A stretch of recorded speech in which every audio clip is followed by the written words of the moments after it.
Oh, somebody recorded it. Perfect. Whoever did, thank you. Looks like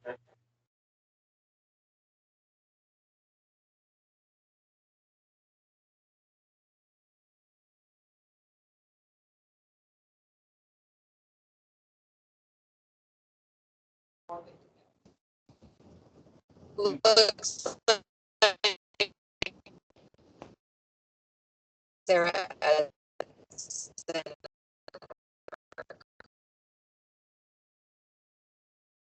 All right, if everybody could mute, that would be great. So I would like to introduce our guest speaker today, our guest teacher. It's Jim McNall. Jim is from ICRMP, and he works with the Association of Idaho Cities and ICRMP. And his job is to help train us, educate us on things that we should do and shouldn't do when we serve on a board of directors or an advisory committee or on city council. So Jim, thank you for making this a priority to join us and help us out today. Certainly, thank you for this opportunity. So in the presentation, I have some things that I'm going to go through really quickly, and then we'll get to the meat eventually. Are you ready for me to start? Yeah, let's go. Okay, all right. So let's go to the next slide. So I want to start off by talking just quickly a reminder about the good news about being a public Idaho is that you are very likely to have any personal civil liability. In today's world, we see public officials threatened, challenged, sued, everything. The reality is you're pretty well protected from personal civil liability. Let's go to the next one. It's not uncommon for us to get questions, usually from employees saying, okay, I know that ICRMP provides coverage for the city, but what about me as an employee or a volunteer or an elected official or appointed official as far as that goes? And the reality is that our language mirrors the Tort Claims Act, which says any public official working on behalf of a public agency is protected under the Tort Claims Act and is an insured under our policy, not just the city. Okay, next one. So let's talk about libraries a little bit because we insure a significant number of the libraries around the state.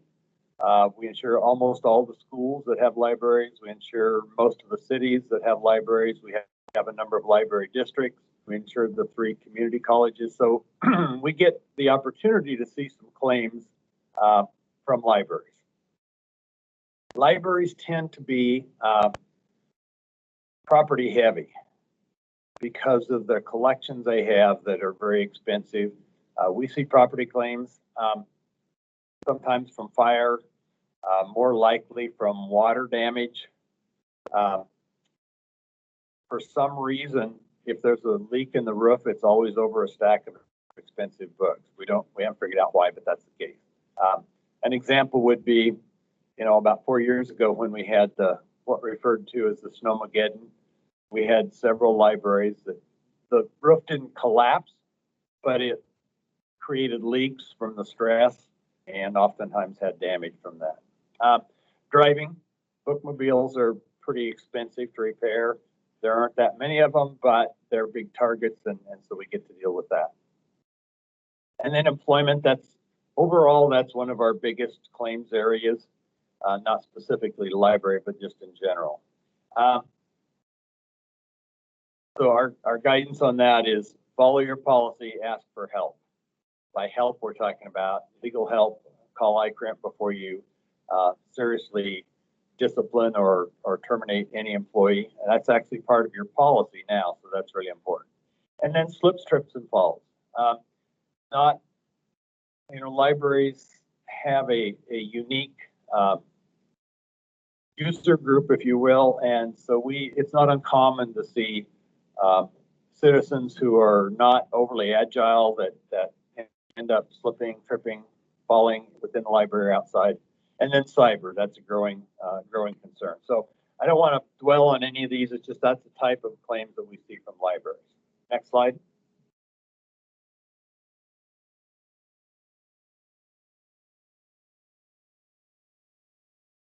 need to pull my ear again, I think.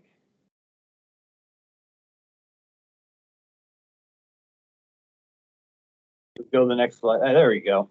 Okay, so this is true for any governing board. And when I say governing board, I'm talking about the elected mayor and council, or elected board for the school district or the county or anyone else, as well as any group of 2 or more that's appointed to make a recommendation to that governing body. So clearly the library trustees are a governing board, as well as any committees that they would appoint or establish to make recommendations to them. Boards have a great deal of power, but their power is limited to being exercised by the body operating in public meetings. Basically, the only power an individual governing board member has is to create liability, and we're not in favor of that. City of McCall is one of 3 cities that has a hired executive rather than an elected one, with the city manager form of government. But other than being hired, really the authority is not much different from the other 197 cities. Next slide.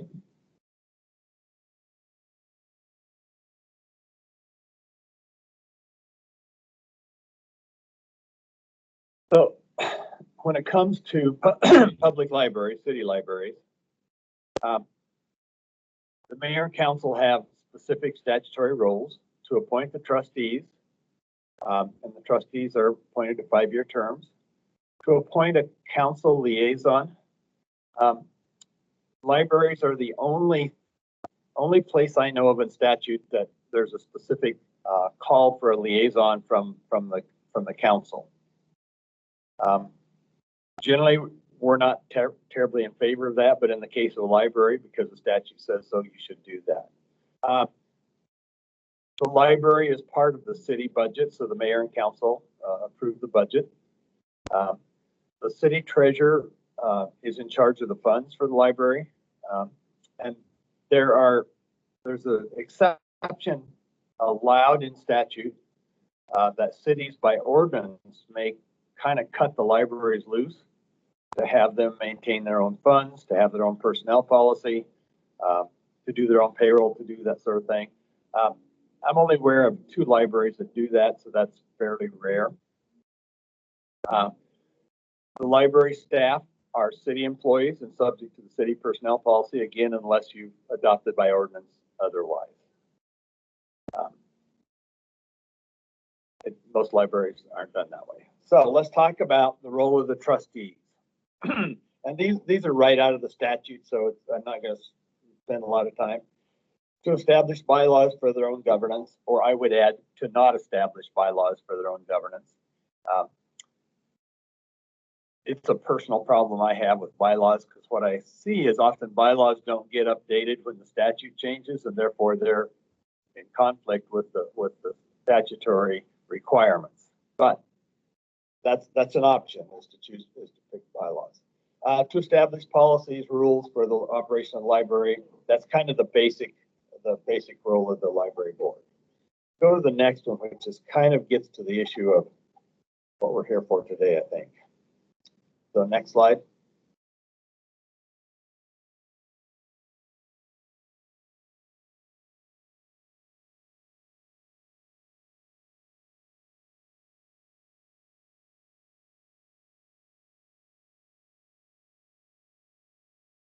I just have a little bit of a lag, so I Okay. don't know why. But there it is, about 30-second lag. So you'll just have to anticipate ahead of time when I'm going to finish, then you can click it earlier. Okay, maybe not. So here's where there's a little bit of a conflict in the statute. It's not uncommon that there'd be conflict within the same statute in Idaho laws. But the role of the board is to establish, locate, maintain library structures and facilities and whatever else is in the library. And then the next one is said, with the approval of the city, to acquire property, to own and hold property, to sell or exchange, and to insure. And the city I'm fairly comfortable that the city, in almost all cases around the state, that the city actually includes the library as part of their ICRMP policy. So it's not generally a role that the library trustees would take. So when I read this, what it means to me is that the city is directly involved in acquiring property, buildings, those kinds of things, along with the library trustees. I think it's kind of a joint effort to do those major projects. It's probably a little more complicated when it comes to selling property. If you're going to sell anything major, that's probably going to be required to go through the city. But if the library trustees decide they want to get rid of some of their old collection, I'm guessing that's probably not something that has to go through the city. So that's something that should be talked about.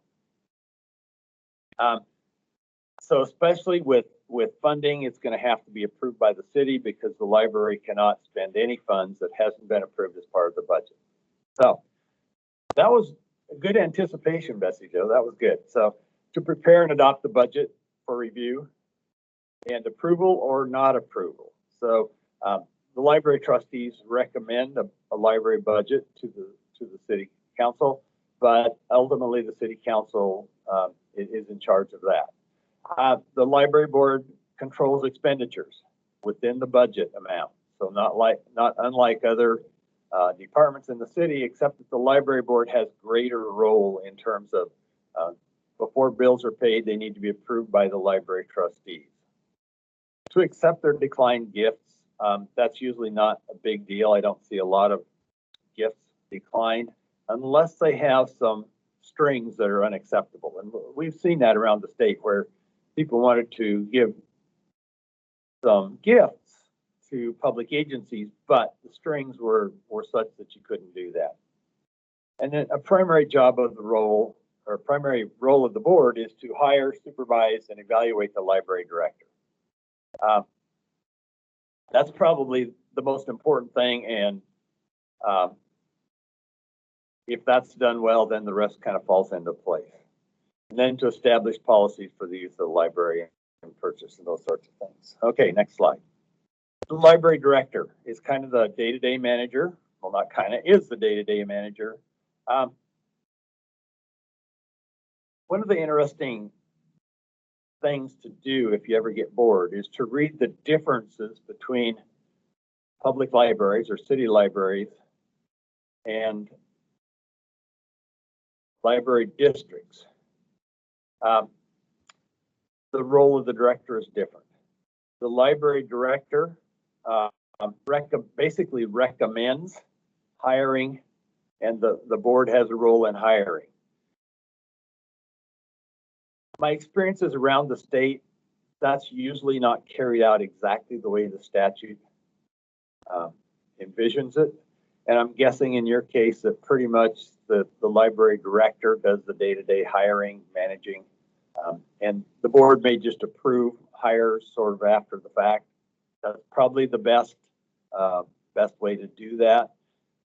Having a board actually be involved in making hiring decisions is probably not a very effective way to run anything. Okay, next one. Yeah, this is just what I was talking about. So the library employees are city employees, but they're not managed by the city. They're managed by the trustees and the library director. So that sometimes can provide a little bit of challenge there. Hopefully you haven't run into that.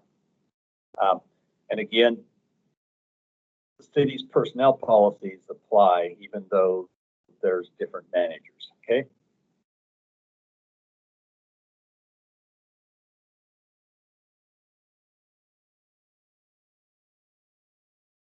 So the budget is probably, that's the biggest control that the council has. And the budget, I don't know how you do that specifically, but one of the challenges is to have a budget that's responsible but still allows some flexibility. I'm guessing that your library, not unlike others, from time to time receives some unexpected funds, either gifts, grants, those sorts of things.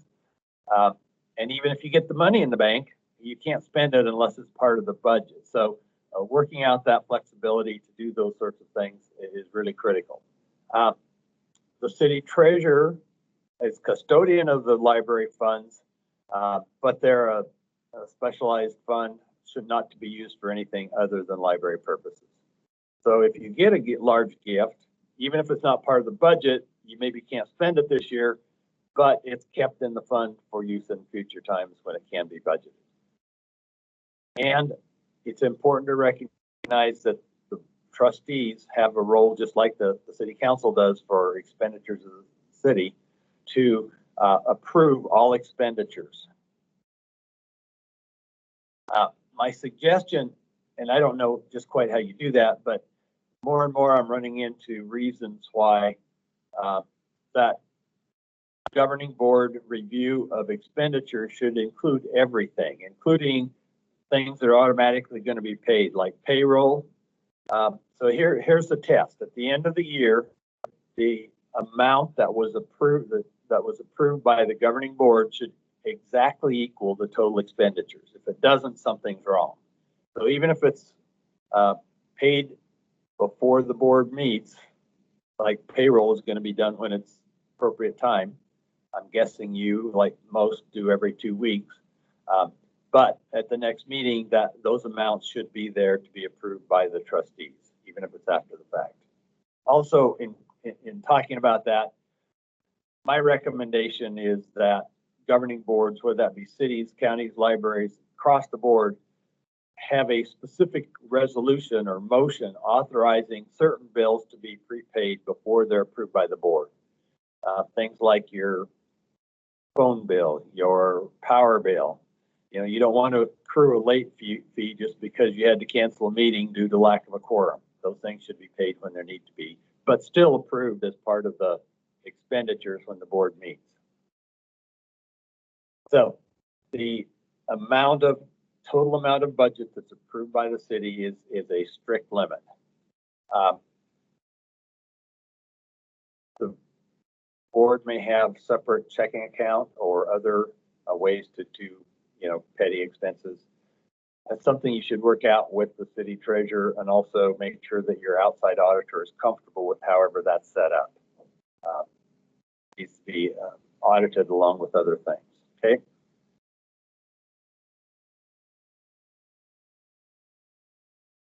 So the chairman, and this is not, cities are the only, well, your city's different, but in general, for cities, the mayor conducts a meeting but is not a member of the council.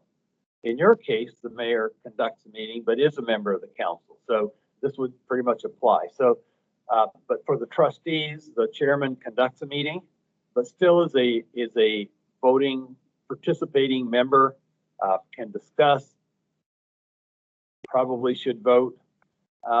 Probably the toughest thing that chairman or chairman or the mayor or anyone who conducts meetings, the toughest thing to do is to control input. So keeping the discussion to the agenda item, prohibiting personal attacks, and discussion of issues that are not properly on the agenda or before the board. And also, not as clear maybe, but my recommendation is that chairman make a conscious effort to kind of balance out the input from board members. My experience is that almost always on a board, you have some people who talk a lot and some who don't talk very much. And sometimes those who talk the least have the most to say. You get what I mean? And so I think it's always appropriate for a chairman or the mayor, at the end of a discussion, to turn to board members and say, you haven't joined in. What are your thoughts on this issue? It really can help everyone feel comfortable if they're all invited and encouraged to participate. Okay.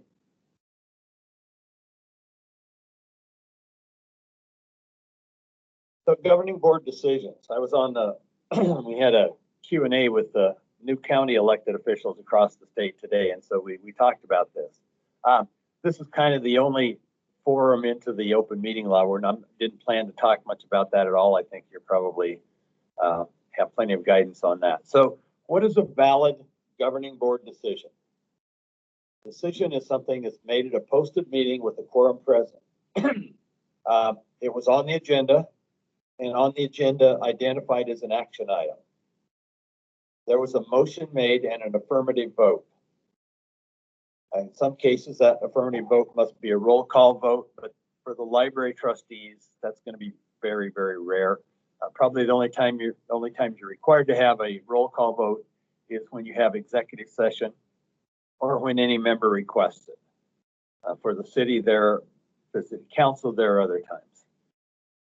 What's not here is if you have a motion and a vote on it and you didn't have a second, that really doesn't matter.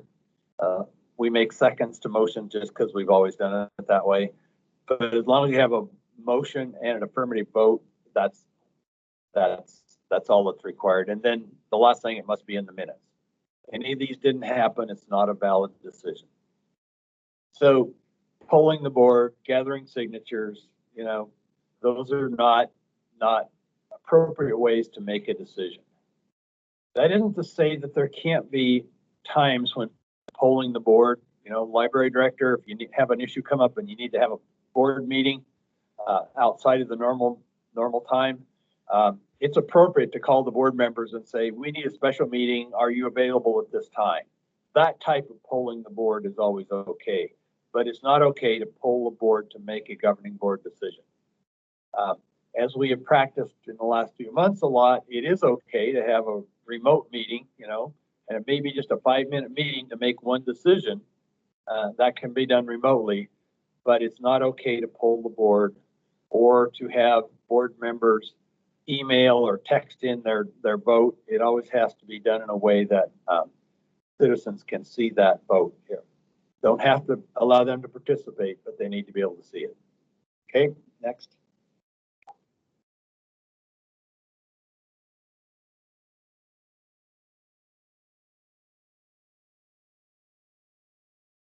So we talked earlier about personnel policy. Just as we started, I got a call from another library that has a question about personnel issues. So the good news for the trustees is you don't have to come up with or keep the personnel policy updated. That's a role for the city council and staff there. But you do need to be familiar with it, follow it, and if you have input into it, provide that, because my experience is that personnel policies need to be and usually are updated on a pretty frequent basis. So if you have some input, let somebody know. One of the questions that I don't know the answer to is to what extent the library director works with the city HR director and others there, but getting outside input before you take personnel action is always a good thing. And before taking serious action, meaning demotion, termination, consult with your attorney and call ICRMP. And again, I'll remind everybody that as of the 1st of October, that's a requirement in the policy that in order to avoid having a potential deductible to personnel related claims, we now have a requirement to call Carl here and see if we need to provide outside guidance to you. But anyway, do that call before you take serious action, okay? So just an update, because we're in a new world now. Everybody needs to be aware of the COVID changes. I put this together a few months ago. I think everybody's kind of familiar with it now, but still we have the 2 weeks, only for another couple weeks, I think, but we have the 2 weeks paid requirement, COVID extra sick leave, 10 weeks for child care when your child can't go to school or child care facilities. And with the on again, off again school changes, there may be short notice. So you may have somebody who needs to stay home because, yesterday we were in in-person school and today we're remote. Employers just need to be aware of that and recognize that there's going to be some some unique things we have to deal with. A lot of these additional requirements are not paid. There are some grant funds through the state to pay for some of that. And potentially there may be through Congress some funding, but that's one of the hangups in Congress right now. So before you deny requests related to COVID in any way, consult with your attorney. It's a dangerous area. My experience is that most employers have been kind of overly generous, and we haven't seen a lot of problems that way. Costs, irritation with lack of staff, but I haven't really seen. I've seen generally employers have been really supportive of employee needs in this COVID time. Okay. So documentation is really key.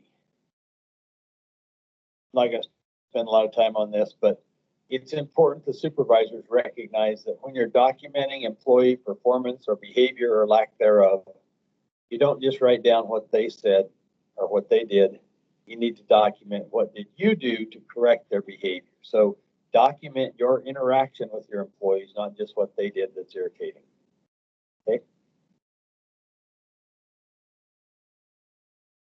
So one of the things that the myths that I hear from our members is, well, it isn't written. If it's not written down, it didn't happen.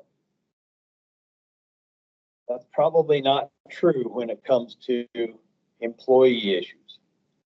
General rule is if you get in front of a jury, if it's not written down and written down timely, whatever your employee or ex-employee says is what happened. And that's what juries will believe. So it's really critical to write down the notes about when things happen and do it timely and do it fairly, but do it timely. Documentation should always be known to the employee. And the worst thing we deal with is where there's no documentation until an employee kind of takes the action that is the straw on the camel's back. And then all of a sudden there's lots of documentation going back 3 years that wasn't there the day before. That's worse than nothing. You're never going to get away with that, so don't do it. And if you do it, at least use a different pen for each paper. Okay, next one.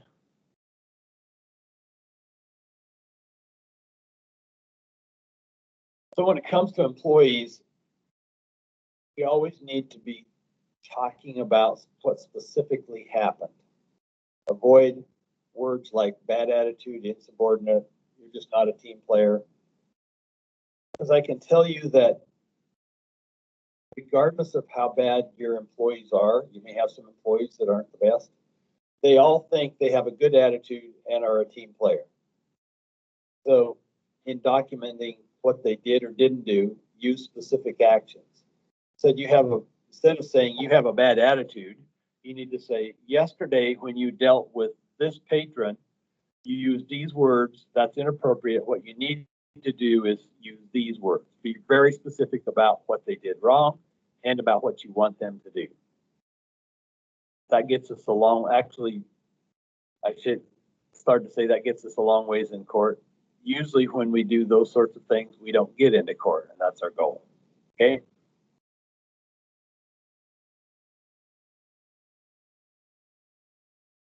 So, two of the least favorite words in our language here at ICRMP are harassment and retaliation. So have a policy, provide training for all employees, make sure that supervisors have some additional training. I think the city has been pretty good about that as far as I know, so keep on top of that, okay?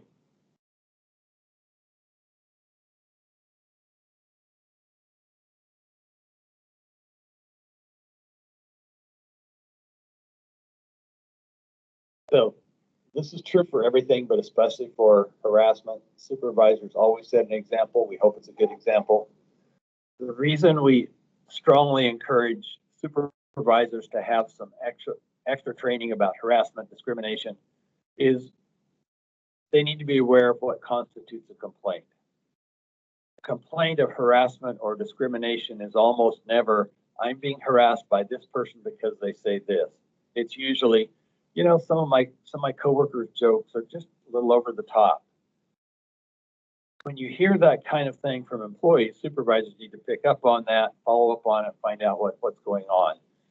Because in their mind, they've reported inappropriate actions. Supervisors need to be trained to be aware of that. Okay, next one. So here is where we get into most of our litigation deals with anytime someone is terminated.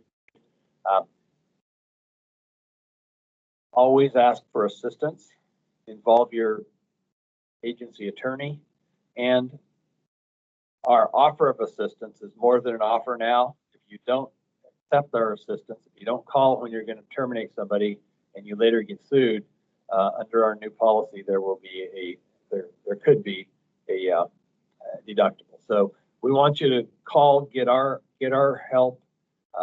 If we determine it necessary, we'll assign one of our defense panel attorneys to work with you. That's really critical. It's not our job to tell you who should or shouldn't be fired. Mostly we help with make sure the timing is okay and the documentation is okay. Next.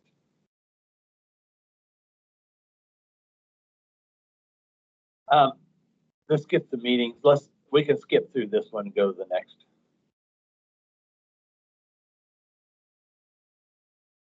So one of the things that I encourage all members to do, and if you have not done so, is to, and you may be too late, but if you have not established the meeting rules, I would do that. I'm sure you've seen some of the news coverage from our fair city down here. It's really critical that there be some guidance for citizens as to what's appropriate and not appropriate, as well as topics that are appropriate and not appropriate. You know, you never want to hear complaints about any public official in an open meeting. That official happens to be an employee, that can be very costly later on if we end up with some claims. So provide some guidance to employees, to your citizens, as well as to employees about what's appropriate and what's not appropriate at your open meetings. For the library, you know, you're not going to be dealing with planning and zoning, but you're certainly dealing with employee issues, and sometimes you'll get complaints. You need to let everyone know that dealing with those in a public meeting is not appropriate. Okay.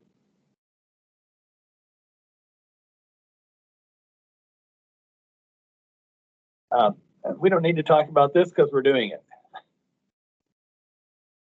Let's go to the next. I think some common violations. As I was talking about earlier with county officials, my experience is that the agenda is generally a weak link. I suspect you're doing really well on that, unlike some of your neighbors. Adding issues to the agenda is kind of a big deal. And the basic rule is I look at an agenda for a meeting as a promise to the citizens that you're not going to talk about anything else. So there should be really good reasons, and it should be rare that items are added to the agenda. Next. Let's go through this really quick unless there are questions. Yeah, let's just go to the next about 3 slides. Yeah, let's talk about this one briefly. It's important to recognize that pretty much any communication, whether it's on a city device or a library device or a private device, if it deals with the operation of the city or the library in any way, it's a public record. So your goal should be to keep your private and public records separate. So how you do that? Not as easy as it might seem. Excuse me. But my best recommendation is if you're using a private device, make sure that any communication that you receive or send regarding to your city or library business gets sent to yourself at your public address so that if there's a public records request, you can honestly say, but Your Honor, everything I have ever received or sent is on this device. So it's not always easy because most of us use our private phone, other things to do some public business. Why is this important? Because you are the government, and the public records statute is not designed to be easy to comply with. And the reason is that we always should favor transparency where there's a question. Okay. Jim, are we about halfway through? I was thinking we might want to ask for questions. Oh, yes, yeah, questions are fine, or we can, I thought we could take questions as we go, but yeah, whatever your desire. I'm ready for questions at any time. Breaks up a monotony of listening to me. Thank you. So Jackie, I'll start with questions from the library board, if you can facilitate that. I don't. Hey, Bob. Hey, Jim. I don't think I have any questions right now. I think I'm good. Okay. Does any of the members of the board have any questions? Any other members of the library board have questions? How about anyone from city council? Okay, I think we're good. Oh, Mike, I think does. I just saw him on mute. Mike did. Oh, no, I don't. I was just going to say that I don't. Thank you. All right, we'll proceed.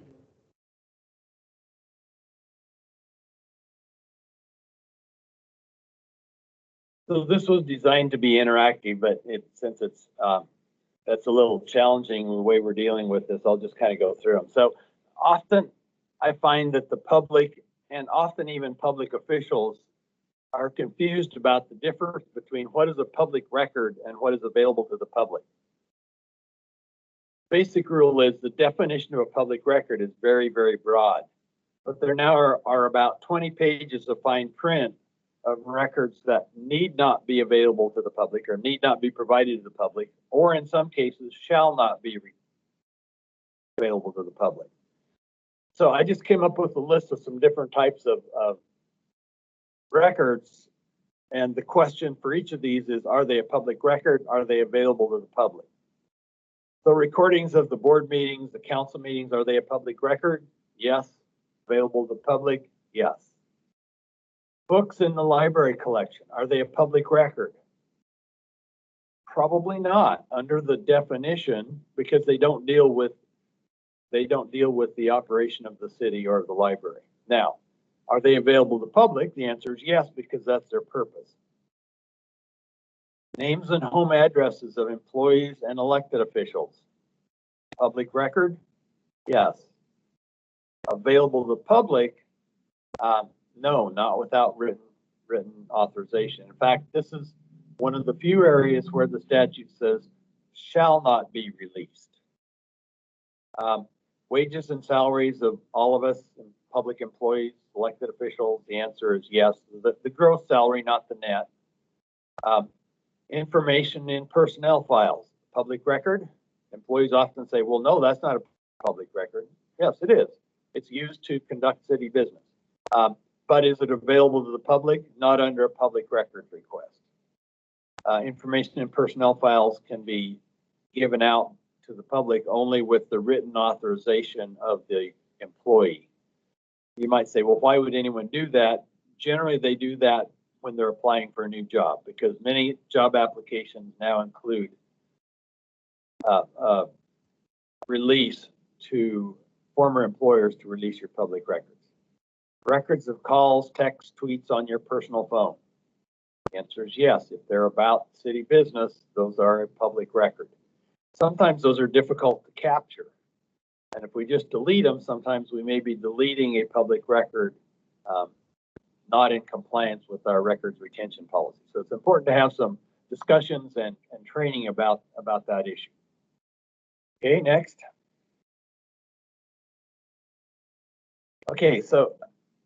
we'll change gears to ethics and conflicts of interest. And I'm going to go through several statutes and then talk more specifically about one relatively new one. So let's go to the first one, which is probably the Ethics in Government Act would be my guess. Oh, no, some stuff I made up first.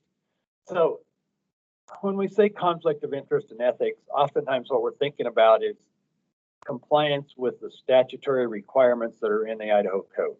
And that's certainly important. I was reminded yesterday as we did a recorded little session for Dr. Stephanie Witt from BSU of her analogy of, you know, staying on the first floor is the minimum amount complying with the statute.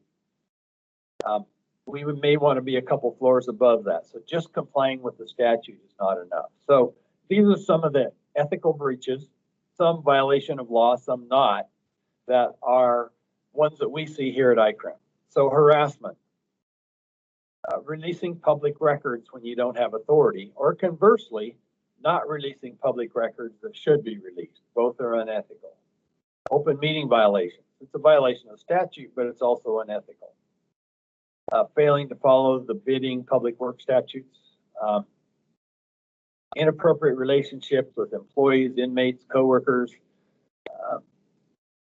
Shouldn't happen, but I can tell you that that happens more and more frequently than we would think. Jim? Yes. So, the public records released without authority, can you go into that a little bit more, and also go into a little bit more the failure to follow bid public work statutes? Okay, I can. So one of the requirements under the public records statutes is that each governing board identify who are custodians of records. So those that are designated custodians should be the only ones who release public records when somebody comes in. So I'm a public employee. I work at ICRMP. So if one of my friends said, you know, I'm really interested in that claim that was brought against ICRMP, can you just make me a copy of that claim file and bring it? That would be a violation because I'm not authorized to do that. So this is something that the city should be providing training to all employees. Employees have access to information that others don't.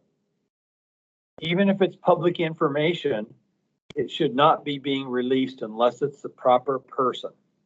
And that means the custodian. So you as clerk would be a custodian of the basic city council records and a lot of financial records. Your police department is going to have certain records that they are in custody of, and they should be designated people within the department that are authorized to do that. The library is going to have certain records. They should have someone or someone's identified as the custodian. And then everybody else needs to be told, it is not your job and it's inappropriate for you to release public records. Even if it's something that's available to the public, it always should go through the proper channels. Now, the bidding and public work statutes, that's easier to comply with today than it was a few years ago. But basically, any project or any purchase that's over $50,000 must go through a bidding process. How much it is depends on how complicated that process is. And then also any building project that's over $50,000 requires a licensed public works contractor. Even if it's less than that, there may be times when you would want to get bids or want to use licensed public works contractors. And the reason is because, especially if you have a contractor who's going to use subcontractors, you want to make sure they get paid, and having that public works license is one more assurance that your subcontractors are going to get paid. Actually, last week I got a call from one of our members where they had a threatening letter threatening lawsuits from a subcontractor who wasn't paid by the contractor. it was a small project. They didn't use a licensed public works contractor. So is the agency going to be responsible for that? Probably not, because they actually had paid the contractor. But my point is, just because you're not required to do that doesn't mean you shouldn't. What that means is anytime you have any project over $50,000, you're required to go through that process. You need to involve your city attorney because it is not simple when it comes to those issues. Jim, I think we got a question from Annette. Okay. Hi, Jim. I don't have a question. I just wanted to highlight for our council and staff that's on the call that we just finished rewriting our entire procurement policy.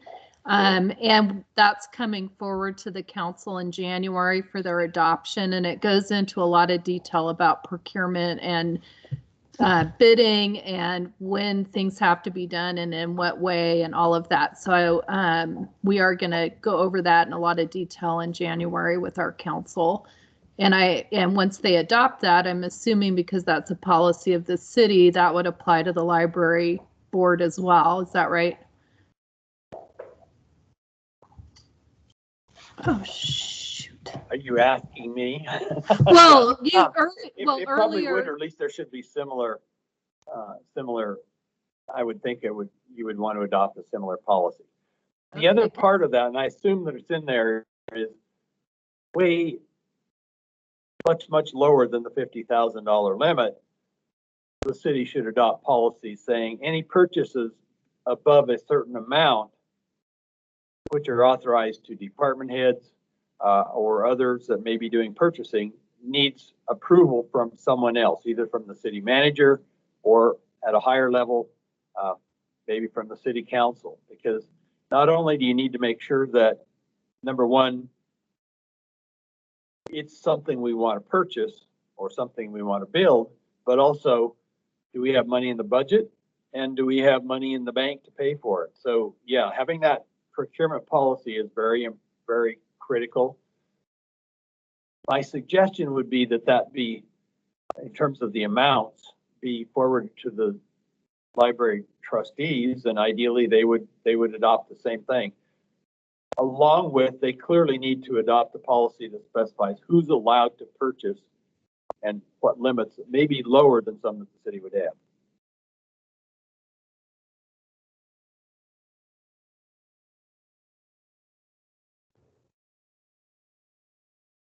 Okay, let's go to the next one. I've got some more things that are unethical. We have another question. Oh, okay.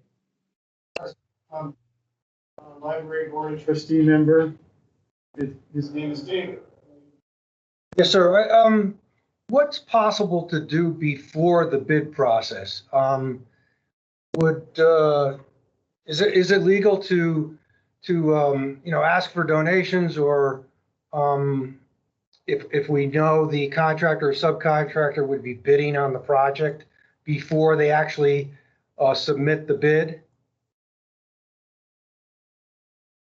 Okay, so there's two questions there. The first is, can you accept gifts and donations? The answer is yes.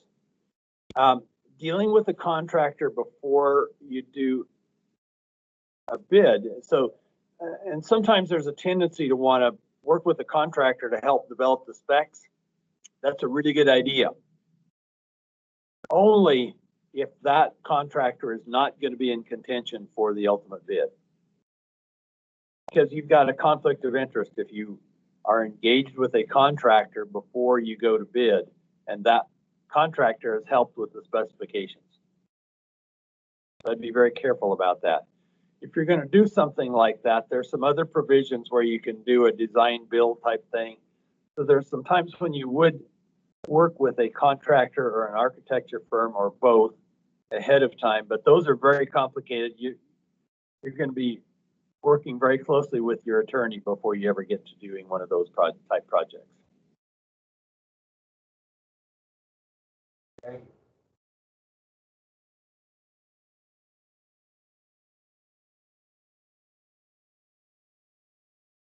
So further ethical breaches, failure to disclose or step down when you have conflict situations, and we'll talk coming up shortly about what type of conflicts that could be. Misuse of public funds, embezzlement, or other less obvious things. Various types of corruption and other issues. Actually, that was the topic that Mary Humer, one of my coworkers, and I were talking with Dr. Witt about yesterday for her public policy class. In preparation for that, we actually had created a report of how many crime, because embezzlement is covered under our policy as crime coverage. And we looked at that, and over the past 5 years, we'd had 30 crime coverage claims. Now, not all of them were internal. We had some of those that were people from the outside that had stolen funds, often electronically now, but we still see way too many public officials, and it's usually because of the lack of oversight that have dipped into the till by using public gas cards, credit cards, overstatement of expenses, or in several cases, overstatement of hours worked. And so those are types of unethical behavior. They're criminal, but they're also unethical. And the last one is presenteeism. That's just a word I made up. We all know what absenteeism is. It's when employees don't show up to work. Presenteeism is employees who show up to work and spend all day on their social media site, or as we've seen in some cases, all days on their computer running their private business. Unethical can be illegal. Okay, next we'll go to the statutes.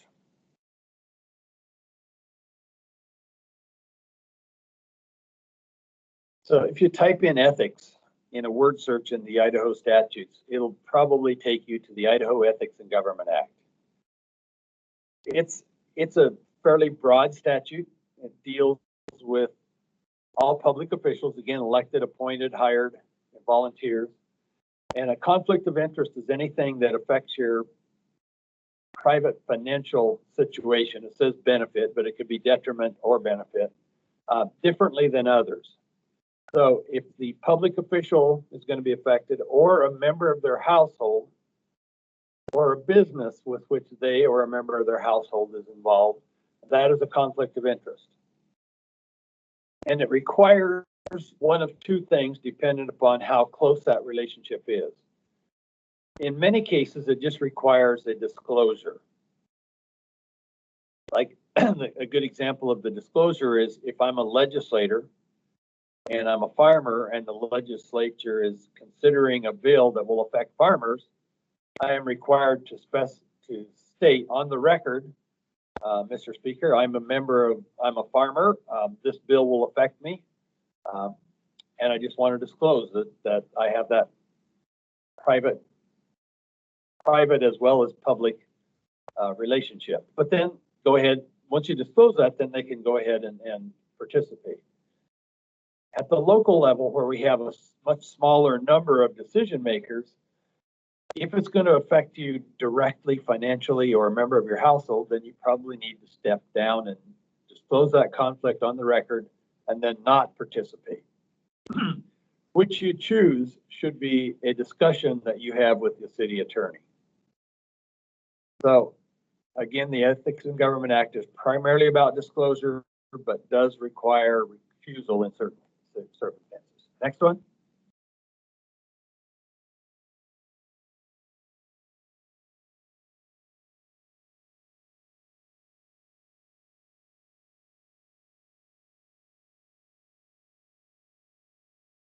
So this is the statute that if I were king for a day, I would change.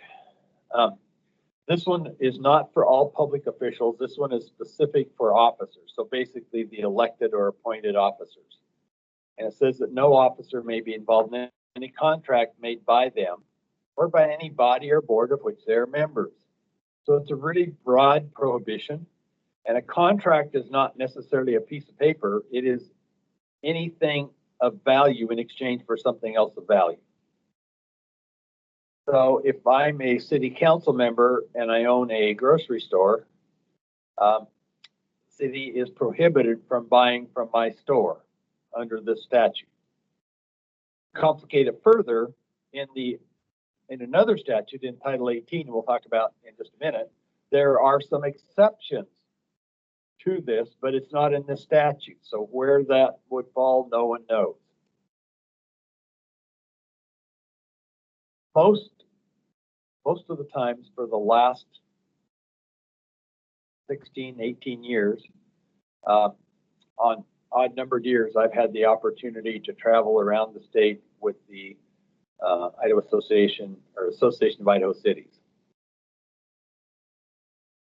Most of those times when we did new elected official training, we had some folks who were just elected that would come up to us and say, when we talked about that statute, does that mean I can't do business with the city? And then we'd say yes. And I'd say, well, I'm going to have to resign my position. I can't afford that. It really is not designed for the reality we have in here in Idaho, but it's still a statute. Okay, next one.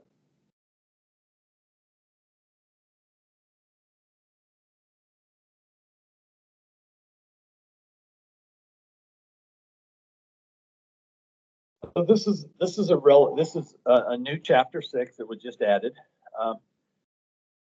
The statute is not new. It's like many of the others in Title 74. It was moved from other places, but when it was moved, it was also enhanced. So this deals with ballot initiatives and with any election. So the basic prohibition, which is not new, is that public funds shall not be expended for candidate or ballot issue. Public agencies are required to provide information about ballot initiatives, not about candidates, but about ballot initiatives, but it must be unbiased. Basically, what that means is you have to be really careful about what information you put out there. So you can say, we want to build a new courthouse because our old one is falling down and has been condemned and we're not ADA compliant. And it's going to cost $16 million. If you say that, you may have said too much because you're giving the reasons why someone would vote for it. So this is one of those where it's really intended to be just the facts. We're proposing a bond election to build a jail. This is the amount. If you put much more than that out, then it's going to be considered to be biased. I think that's doing a disservice to the public, but I think you have to be very careful about that. Yeah. Also, I think that this statute makes it potentially a problem for employees while they're on the clock to discuss ballot issues or candidate issues with anybody. So if someone comes into the city and is chatting with the employees at the front desk and says, you know, I see we've got some city council members up for election. You know, can you tell me who's doing a good job and who's not? Answering that question probably violates the statute. So you need to be very careful about that. So the last one I added, it's not part of the statute, but in order for ballot initiatives to be successful, because those who care most can't really be involved very much, it's important that they have a support group of citizens totally separate. I've been answering some questions back and forth with Meridian Library. I don't know whether you're aware of this, but they passed a really large bond, was it a year ago, 2 years ago? The way they were able to do that was a very active support group that provided information, countered misinformation, raised funds to do ads. That's pretty much what's required. So who can be involved? The statute goes on to say that this is not to inhibit. Yes. Can I interrupt you for a minute, please? What? We have a question. There's a question. Okay. Dawn has a question. Okay. Hi, Jim. I think you might be about to answer my question, but for example, in the case of the proposed library expansion, how is it possible to do an informational campaign about the bond? Okay, you're right. You're just leading into what I was going to talk about. So firstly, have a support group, and then who can be involved in that? Well, the answer is anybody, but you have to be careful when. So for trustees, for mayor and city council members, outside of meetings, outside of the city or the library, you can be actively engaged. You can go around the community and say, I support this, I want your vote. What questions can I answer? You're free to do that totally outside of the meetings. You also need to be careful about doing that at the library or at City Hall, which makes it really awkward. Even employees can be involved in those efforts as long as it's clear that they are not on duty. So if you have a library page who's, works at the library 20 hours a week, and then on their off time, they want to go around door to door, they can do that. Just need to make sure that there's a clear division there. What they can't do is when they're at work and somebody comes into the library and says, what can you tell me about this?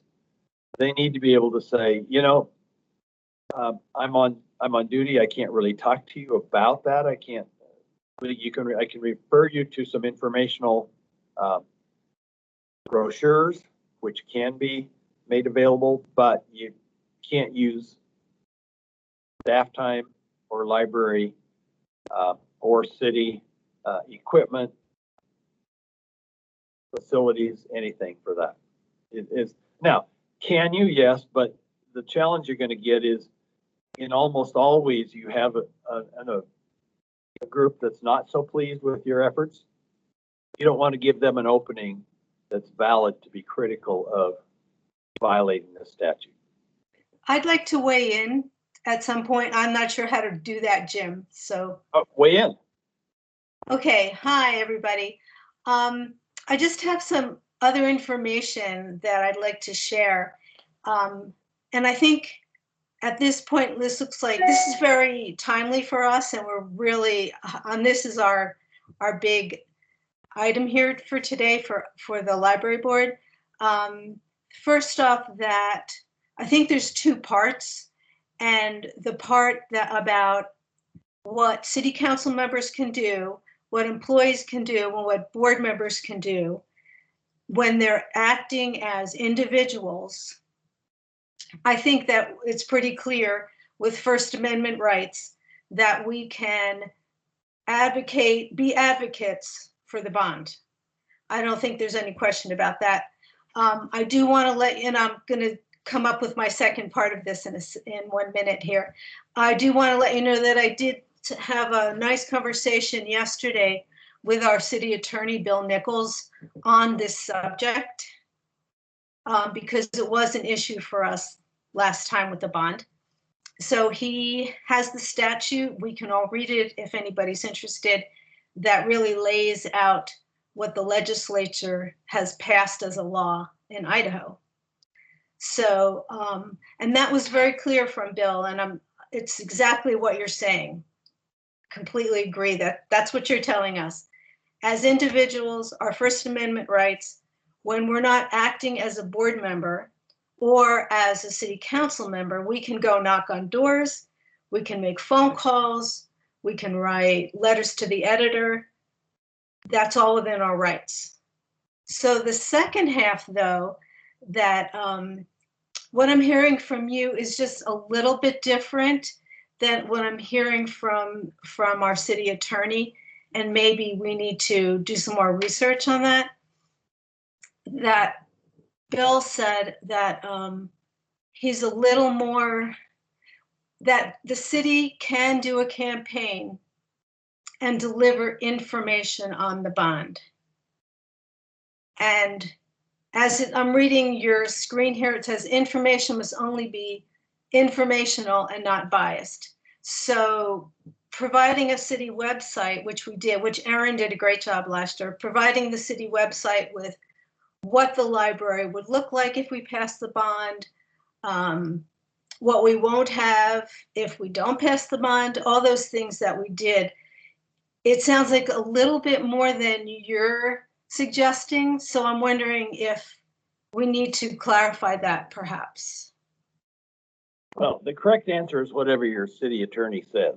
But yeah, I'd be absolutely. I mean, and I was going to go on and say that not only individually can the governing board. I mean, the governing board at your meetings can say, "I'm in favor of the bond." I mean, if you weren't in favor of it, you wouldn't be proposing it. So I think as elected officials or appointed officials, you have, even within your official capacity, you can make comments in favor of or opposed to. You don't have to say, well, we can't talk about it at the meeting. That would be silly. So you can. What you can't do is say to your staff, I would like you to, go and develop this brochure that we can use to help promote this. That's when you're using staff to help promotional information. And again, the informational, I think, what your vision is for a new library is informational. Okay. To me, that would be. I mean, you have to say what you're planning to build and how much it's going to cost. That's informational. When you get into, what I wouldn't do is I wouldn't go around and interview employees and say, have them on duty be videoed saying why they support it. If you want to do that as governing board members, I think that would be fine. I just think you have to be really careful about using the public funds to promote it. And again, I think having the outside support group that's willing to raise some funds where they can fill in those blanks and go beyond what the city or the library is allowed to do. And I think another issue is, I don't know the answer to this, but I'm thinking that libraries do not have the authority to do a bond. I'm guessing that only the city does because the library does not have taxing authority separately. And that's a city attorney question, but I think that ultimately whatever bond is proposed probably is going to come from the city council. Certainly when it comes to the library with the input of the trustees and the director, but I think the city council is the one that ultimately determines what, how much, and when. Yes, that's the process. That's the process we are going through. Yeah. Okay. Yes. Good. The city council will initiate the bond, not the library. Yeah. Yeah. And that shouldn't be too difficult. But yeah, yes. So when going back to providing information, is it appropriate to provide pros and cons of initiative? So they're showing both, what it would do and what would happen if it wasn't approved. I don't know the answer to that. I know that when I read initiatives at the state level, there's a pro and a con on the ballot. I don't think you can do that with bond issues. I think that it's just, so can you do that? Jim, Yeah, this as is long Erin as you're Reeves. balanced. My suggestion would be, I don't know why the city would want to do the cons.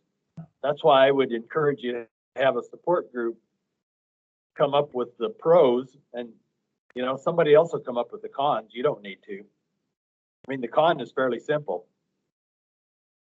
We don't want to pay the taxes. That's why that's the con. Okay, Erin has a comment. Okay. Can you hear me there, Betsy Jo? Yep. Okay.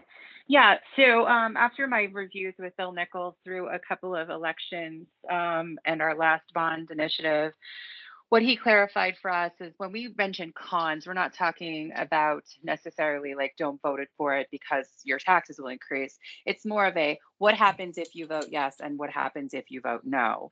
And I send all of my information typically through Bill Nichols because the city staff is the one responsible for sharing the information on behalf of city council on what our public will be voting on.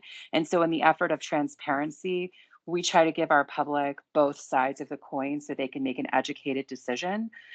So that's kind of how we've always handled it in the past, and that's with our attorney's approval.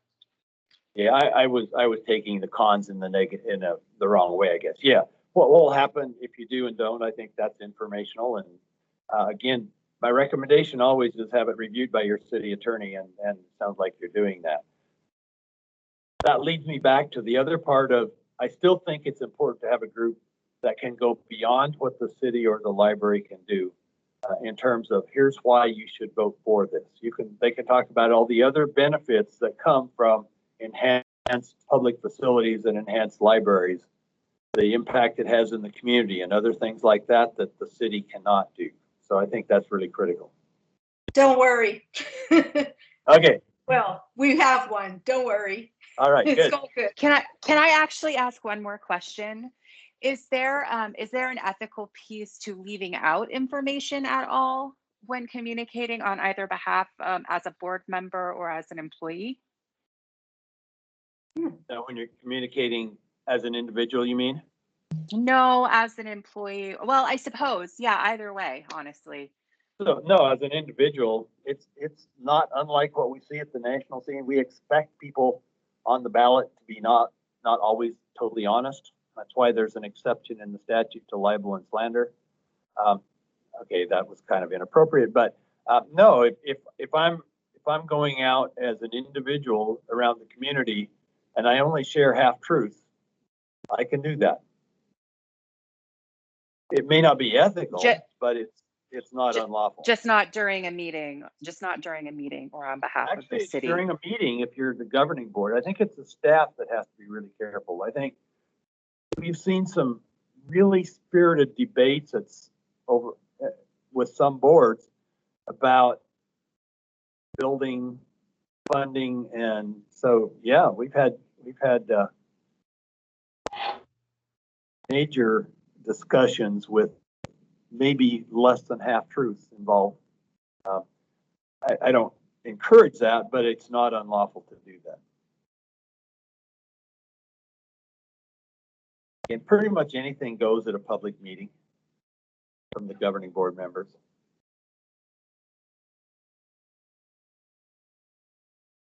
Thank you. Okay, let's go to the next one. We can get back to this if we need to. So then the other one, Title 18, for those of you that don't spend a lot of time in the county jail, Title 18 is the criminal code. And it deals with bribes, threats, compensation for past action, compensating public servants for doing what's part of their job, using city funds for your personal benefit, disclosing information for your personal benefit. It's actually interesting. I looked at the statute later on in this same statute, Title 18, Chapter 13, or actually earlier. I was looking yesterday, as a matter of fact, because you may have heard that we've had some meetings shut down here. That's actually covered in the statute. Someone who uses threats to affect the outcome of a public decision, it can be either a misdemeanor or a felony. So this statute, or this section of statutes, covers a lot of different things that are ethical or not ethical. This section also deals with hiring of public officials. And so this is one of those that doesn't make any sense, but it's the law. So the statute says that the city may not hire any relative of a elected official, mayor or council member. So when it comes to the library staff is city staff. So even though the council has no authority or power to direct who does or does not get hired by the library. The library is prohibited by statute from hiring a relative of a council member or mayor. That's true only for cities and counties. Doesn't make sense, but it is the law, so you just need to be aware of that. Okay, next slide. So gifts.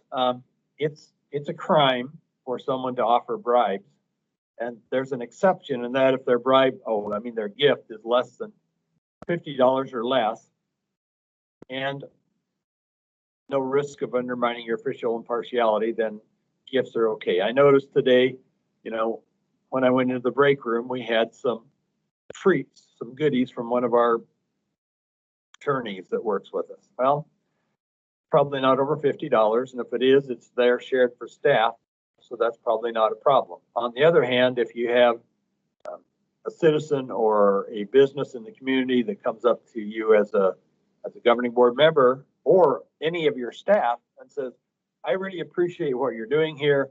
I'd like to give you this $100 gift card just because I think you're underpaid, or just in appreciation. Accepting that would be a crime.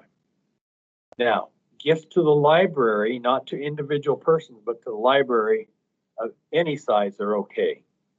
And we've seen some major gifts. We had basically a gift with some strings of a courthouse in a county. We had a city hall that was a gift.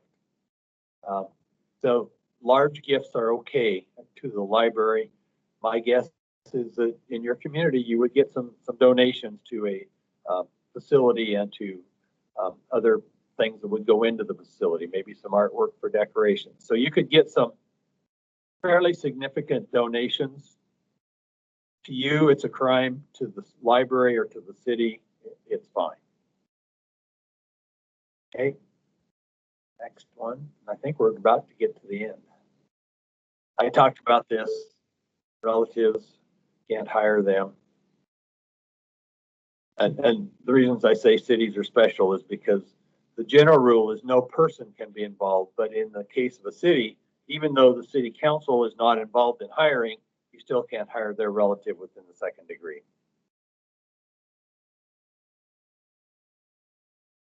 If a relative is there currently working for the city or in the library, and then their relative gets elected to the council, they can continue in their job, get general increases. They just cannot be promoted to other positions unless it's pursuant to a step and grade system that's already developed by the city. So penalties for violating that: up to a year in jail, $1,000 fine. So we don't want to go there. That's kind of the extent of what I had. I'd be glad to try to answer or not answer any questions that you have that have come up.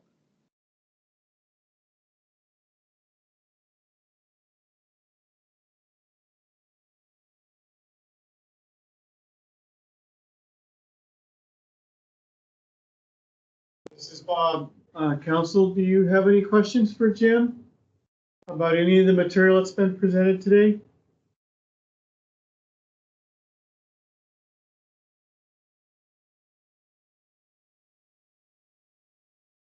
No questions from me, Bob. Thanks. Mike. Thanks, Mike.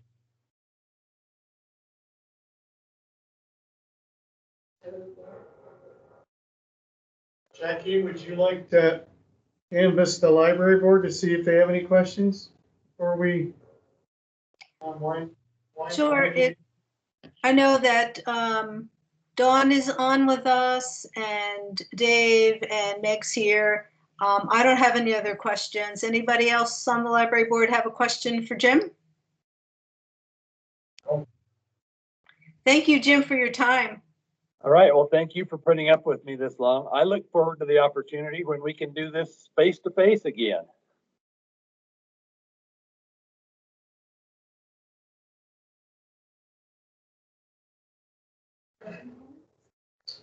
So Jim, just some closing thoughts.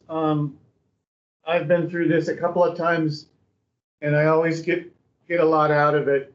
I really appreciate you helping us with this and always being on call for questions that maybe our city attorney or our staff want to discuss with you. We really appreciate you helping us and reducing our risk and doing things correctly and ethically. So thanks very much for your help today. All right, well, thank you. And this is what I do for fun, so I enjoy the opportunity.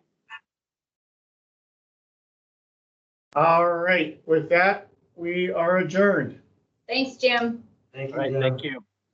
Thank you. Thank you. Thank you so much. Thank you.